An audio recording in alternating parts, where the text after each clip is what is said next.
क्या बात है सोनू जी, जब से आप काम से वापस आए हैं परेशान परेशान लग रहे हैं। काम अच्छे से नहीं चल रहा क्या? अरे नहीं मानो बिल्ली, काम तो बहुत बढ़िया चल रहा है। मैं तो बस अपने बच्चों की वजह से परेशान हूँ। बच्चों की वजह से? पर बच्चों की वजह से क्यों? हमारे बच्चे तो बहुत मासूम हैं। देखें कितने आराम से बैठे रहते हैं। वही तो परेशानी है, हमारे बच्चे अभी बहुत छोटे हैं और बहुत ही मासूम। पता है मानो बिल्ली, आज जब मैं काम से वापस आ रहा था तो मैंने कुछ देखा था। क्या देखा था आपने? बताए ना, मुझे क्यों डरा रहे हैं? चलो जल्दी से घर पहुंचकर मानो बिल्ली के हाथ की गरम गरम पूरन पूरी खाऊंगा। आज तो बहुत मजा आएगा।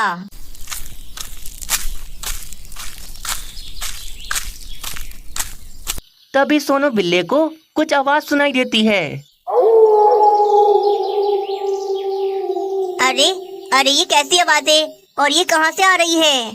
सोनू बिल्ला आसपास देखता है तो तभी उसे सामने एक बड़ा सा भेड़िया नजर आता है, जिसके दांत तो काफी नोकीले थे।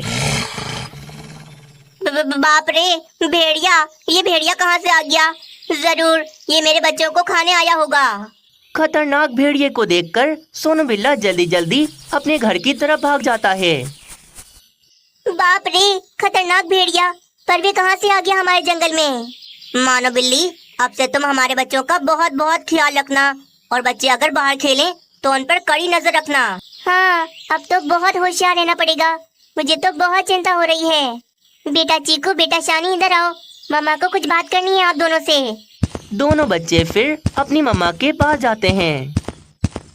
मम्मा देखो ना, शानी भैया मेरे साथ खेल नहीं रहे। मम्मा, ये मुझे खेल खेल में मारती है, मैं नहीं खेलूंगा इसके साथ। उफ, आप दोनों फिर से लड़ने लग गए। मैंने कहा था ना, आप दोनों बहन भाई प्यार से खेलना। मेरे बच्चों, मेरी बात गौर से सुनो। हमारे जंगल में एक खतरनाक भेड़िया आ गया है जो छोटे छोटे बच्चों को खा जाता है। इसीलिए बिला वजह आप दोनों घर से बाहर ना जाना और अपनी मम्मा के साथ रहना। बाबा, क्या वे भेड़िया हमें भी खा जाएगा? बाबा, मुझे वे भेड़िया खा जाएगा। शानी बेटा, क्या हो गया है? उस भेड़िए में इतनी हिम्मत नहीं कि मेरे बच्चों को खाए। जब तक आप दोनों के मम्मा पापा आपके साथ हैं, आप दोनों को कोई नुकसान नहीं पहुंचा सकता। बस फिर अगले दिन से मानो बिल्ली अपने दोनों बच्चों को घर में ही रखती थी। चीकू बिल्ली और शानी बिल्ला घर में ही आपस में खेलते रहते थे। कितना बड़ा जंगल है, परंतु इस जंगल के अंदर नन्हे मुन्ने बच्चे नजर क्यों नहीं आ रहे? कहाँ गए सारे बच्चे? मंगू भेड़िया बहुत खतरनाक था। वे छोटे छोटे बच्चों को देखते ही उन्हें चीड़ फाड़ कर खा जाता था। लगता है यहाँ की बिल्लियाँ मुझसे भी ज्यादा चालाक हो गईं। अपने अपने बच्चों को घरों में ही छुपा कर रखा हुआ है। परंतु अगर मैं किसी के घर में घुस गया तो जंगल की सब बिल्लियाँ मिलकर मुझे बहुत मारेंगी। मंगू भेड़िए को कुछ समझ नहीं आ रहा था। तभी उसे रास्ते में कुछ मिलता है। अरे ये क्या चीज है? हाँ, ये तो बकरी की खाल है। लगता है किसी इंसान ने बकरी को मारकर उसकी खाल यहीं फेंक दी होगी। बकरी की सफेद खाल को देखकर मंगू भेड़िए के दिमाग में बढ़िया सौ पाया जाता है और मंगू भेड़िया उस बकरी की खाल को अपने ऊपर पहन लेता है। अब तो वे मंगू भेड़िया मासूम सी बकरी लग रहा था। अब मैं जंगल में बकरी बनकर जाऊंगा और नन्ही मुन्नी मासूम बिल्लियों का शिकार करूंगा। मैं की आवाजें निकालता हुआ मंगू भेड़िया जंगल में शिकार के लिए निकल जाता है। अरे वाह, सामने ही दो बच्चे मिल गए। आज तो इनको नहीं छोड़ूंगा। मैं की आवाजें निकालता हुआ वे मंगू भेड़िया मानो बिल्ली के बच्चों के करीब जा रहा था। मम्मा वो देखो, सामने बकरी आंटी मैं कर रही हैं। जरूर वे बहुत भूखी हैं। मम्मा, मैं उन्हें भोजन देकर आता हूँ। हाँ मम्मा, शानी भैया बिल्कुल ठीक कह रहे हैं। मैं भी बकरी आंटी के पास से होकर आ जाऊँ।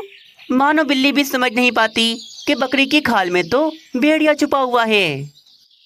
अच्छा, आप दोनों साथ जाओ और भोजन देकर फौरन से वापस आ जाना। मैं आप दोनों को यहाँ से देख रही हूँ।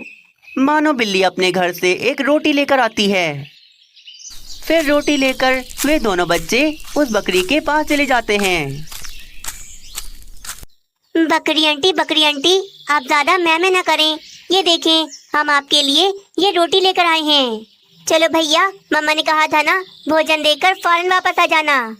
मंगू भेड़िया दोनों बच्चों को पकड़ने ही जा रहा था कि तभी अचानक तेज हवाएं चलना शुरू हो जाती हैं। तेज हवाओं की वजह से बकरी की खाल उड़ जाती है और उस भेड़िए का असल रूप सबके सामने आ जाता है। शानी भैया, ये तो भेड़िया है, ये तो भेड़िया है। मामा, मामा बचाओ, मामा हमें बचाओ। मानो बिल्ली भी दूर से ये सब देख रही थी। वे फौरन से एक बड़ा सा डंडा लिए उस भेड़िए को मारने के लिए भागती है और वहाँ पर आकर वे डंडे से भेड़िए को खूब मारती है। मेरे बच्चों को खाओगे? तुम्हारी इतनी हिम्मत, तुम्हें तो आज मैं छोड़ूंगी नहीं। भेड़िए को तो बहुत जोर जोर से लग रही थी। मंगू भेड़िया जैसे कैसे अपनी जान बचाकर वहाँ से भाग जाता है।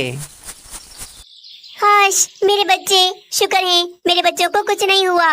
देखा शानी, मैंने कहा था ना, जब तक मैं हूँ आप दोनों को कुछ नहीं हो सकता।